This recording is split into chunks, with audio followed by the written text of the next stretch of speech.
நெல்லை மாவட்டம் அம்பாசமுத்திரம் அருகே உள்ள ஊர்காட்டு பகுதியில் சுமார் 1500 குடும்பங்கள் வசித்து வருகின்றனர்.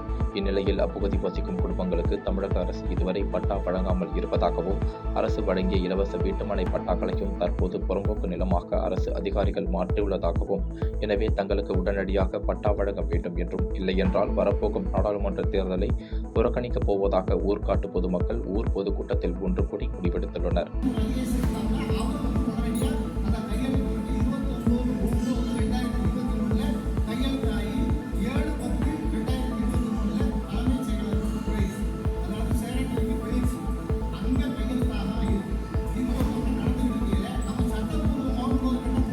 பாதகம் செய்பவரை கண்டால் நாம் பயங்கொள்ளலாகாது பாப்பா, மோதி மிதித்து விடு பாப்பா, அவர் முகத்தில் உமிழ்ந்து விடு பாப்பா.